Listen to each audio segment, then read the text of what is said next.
We proceed to the next scene, which shows a snow-covered car. A woman named Naomi wakes up inside to find that their car is now entirely covered in snow. She attempts to open the car door to no avail. Naomi then wakes her husband Matt, and he soon begins trying to pry open the door as well, but fails all the same. Matt then tries to start the car to loosen the snow, but unfortunately the snow-covered engine shows no sign of life. This prompts the 8 months pregnant Naomi to panic while Matt attempts to calm her down. When Matt is trying to open the back door, we can see that Naomi is starting to lose her patience and begins to blame her husband. According to Naomi, they should have at least kept going for another 1 or 2 hours so that they would have reached civilization by now, as opposed to pulling over to rest in the middle of nowhere like this. However, Matt argues that it was dangerous to keep going in the middle of a snowstorm in the middle of the night. After their quarrel subsides, Naomi tries her old school phone to look for help. They are unable to get any service. To make matters worse, her phone battery is at 50, meaning they need to save the battery just in case a miracle happens. Matt pulls out a map to estimate their whereabouts and tells her not to panic because another vehicle is bound to pass by. At some point,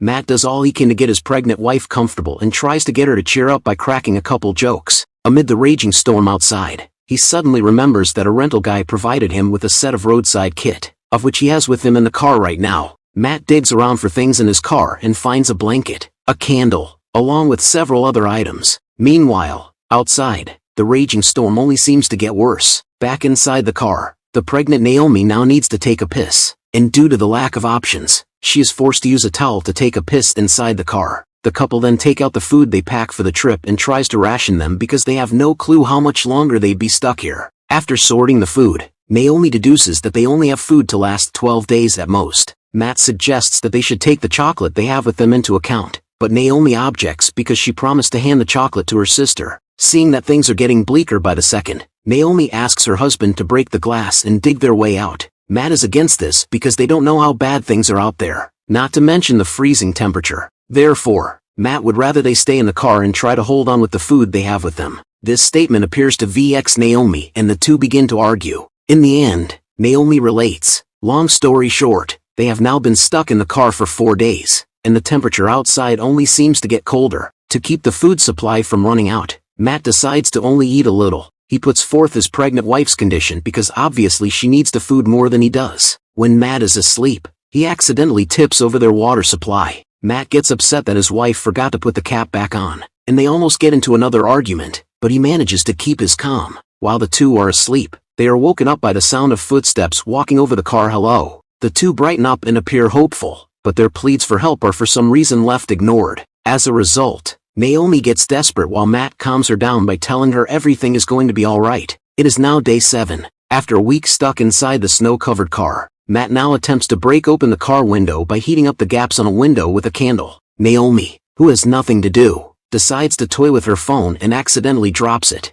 cracking it open and the battery falls off. She puts her phone back together and thankfully it still works just fine. Unexpectedly, she realizes that they now have cell service. Naomi immediately calls her father and tearfully begins rambling about how they are stuck under a pile of snow and need immediate help, but unfortunately the phone dies soon after due to low battery. Nowhere. We are dead. Norman, 50 miles east of our hotel. Can you hear me? Give me the... Matt is a little upset as to why Naomi did not inform him that they had service. He claims that he could have provided information regarding their exact whereabouts. On day 9, Naomi expresses how she regrets taking their little trip for the book tour, for it puts them in such predicament. Instead, she reminds Matt to eat, though he still insists on eating, leaving most of his food for his wife and his future child. Naomi asks Matt to break the car window, but Matt still objects because he's convinced that once the window breaks, they would have no shelter left. It is now day 11. It appears the storm has started to dissipate. Naomi has started to lose hope and asks her husband to write a letter in case they do not make it. Matt gets a little irritated and is still optimistic that they will make it out alive. Not long after, they hear the sound of a snow-clearing vehicle passing by. Hey, go! Unfortunately, they are not able to do anything and the car passes by them. Matt's optimistic facade falters and he breaks down crying. It is now Naomi's turn to soothe him. Day 15. After 2 weeks stuck inside the car, they have now run out of water since a few days ago. Matt attempts to take some ice from outside for them to drink. Their bodies are now growing weak due to the lack of food, though they still have a little left. At night, Naomi is woken up by a surge of pain. She takes off her layers of clothing and with ragged breathing, she takes off the headrest. She then uses it to break the car window, of which Matt is open. A little earlier, Matt is woken up by the commotion and begins trying to calm his wife down. After she does, Matt realizes that his wife is having a contraction. In other words, Matt suspects that she may soon be in labor. Naomi looks scared, for neither of them is medically trained. What is it? Is it the baby? Oh, Matt, it's coming. With her husband's aid, Naomi struggles to push out the child. One more push, one more pull. Miraculously, a healthy baby girl is born.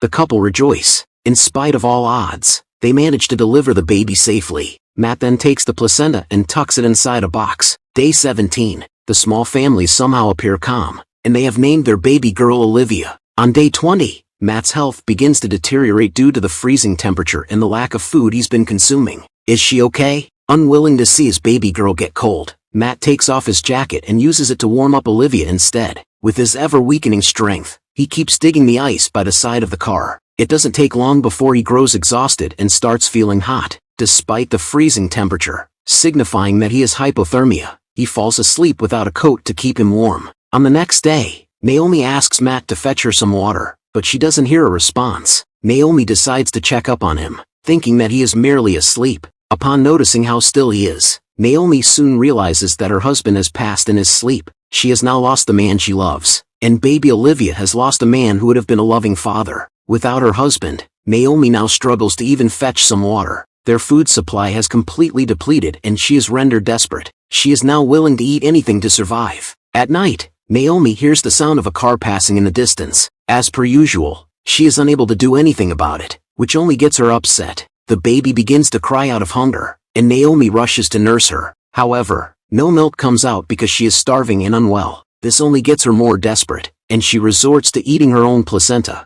She thankfully manages to lactate again, and her baby is safe from starvation for now. Later that night, Naomi lays beside her husband's dead body and begins talking to herself, presumably out of depression and starvation. She takes off Matt's shirt and puts it over Olivia to warm her up. The next morning marks the 24th day. Sunlight permeates inside the car and Naomi is woken up by a water drop. She realizes that the ice is thinned out. Naomi begins to dig through the thin ice. Relief washes over her at the sight of bright skies above her. After being stuck under the ice for so long, she immediately salvages what little she can carry with her and puts her baby inside a bag. Before Naomi sets off, she bittersweetly says her goodbye to her husband. She then begins to pace through the empty, snowy road without a clue where to go. On her way, she sees a road sign that informs her about a civilization nearby. Naomi keeps on walking with her baby. She walks for hours until the sun is about to set, and finally smiles upon the side of a building in front of her. Okay, the film ends with a text saying that Naomi and her baby were taken to a local hospital nearby. The experts believe that they were able to survive because of the igloo effect, which protected them from the elements and contained whatever heat that they generated.